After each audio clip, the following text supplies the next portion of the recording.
Yes start. Speed speed 80 की रहेगी। लिखो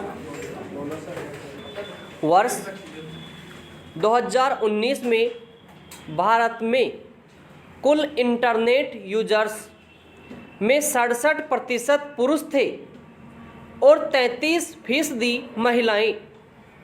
ग्रामीण इलाकों में यह अंतर काफ़ी ज़्यादा है। यह अंतर शिक्षा, स्वास्थ्य, वित्तीय सेवाओं तक महिलाओं की पहुंच को रोकता है या बहुत अधिक डिजिटल क्षेत्रों में उन्हें सफल नहीं होने देता। इस समस्या से पार पाने के लिए सार्वजनिक या निजी क्षेत्रों की साझेदारी जरूरी है। तीसरा, औपचारिक क्षेत्र में महिला श्रम बल की भागीदारी बढ़ाने के लिए आयकर व्यवस्था का उपयोग करना चाहिए। पुरुषों के मुकाबले स्त्रियों में श्रम आपूर्ति अधिक लचीली होती है। स्त्रियों के लिए कम आयकर रखते हुए उनकी भागीदारी को प्रोत्साहित किया जा सकता है। इससे घर से रोजगार के प्रोत्साहन में मदद मिल सकती है। चौथा, लिंग संबंधी डाटा संग्रह और उसकी निगरानी। डाटा से ही चीज़ों को मापा जाता है और उस पर कार्यवाही की जाती है। आंकड़ों की कमी से किसी भी प्रगति की निगरानी करना कठिन है।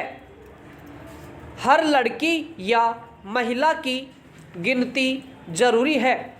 उनसे संबंधित जितना अच्छा डाटा उपलब्ध होगा, योजना बनाने और लागू करने में उतनी सुविधा होगी।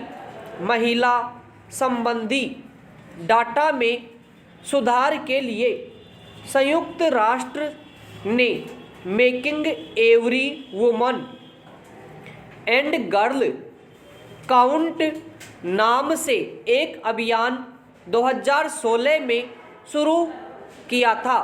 आज संकट के समय ने हमें जो मौका दिया है उसे बेकार न जाने देने का सबसे अच्छा तरीका यह सुनिश्चित करना है कि महिलाएं मजबूत बनकर उभरें।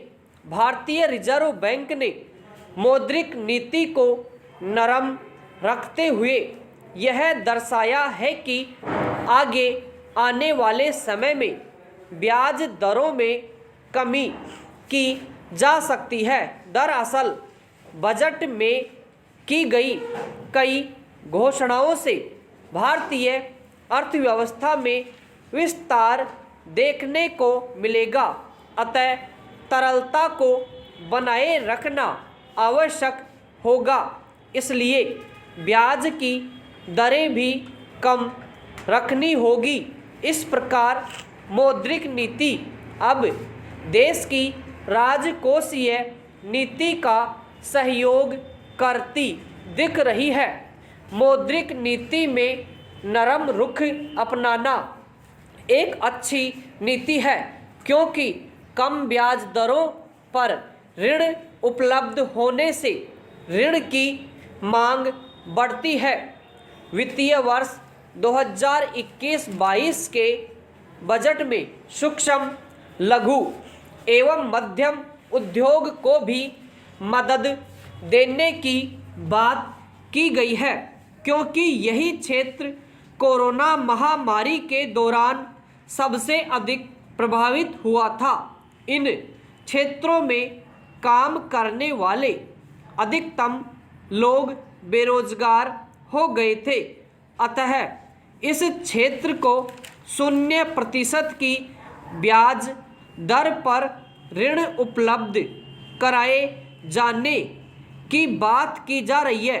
साथ ही इस क्षेत्र को तरलता से संबंधित किसी भी प्रकार की समस्या न हो, इस बात का ध्यान रखा जाना जरूरी है।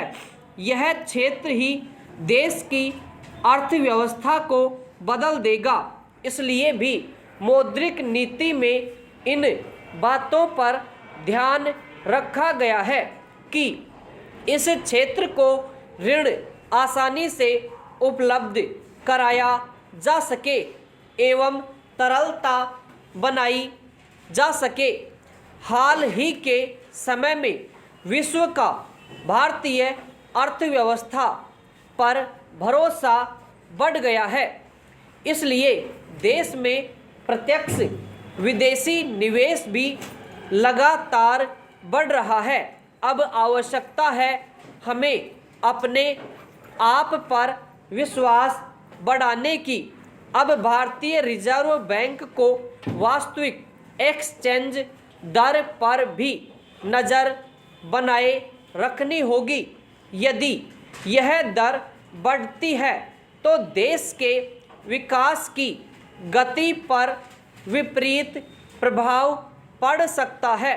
बाहरी पूंजी का देश में स्वागत किया जाना चाहिए, परंतु वास्तविक एक्सचेंज पर नियंत्रण बना रहे और इसमें वृद्धि न हो, इस बात का ध्यान रखना भी आवश्यक होगा।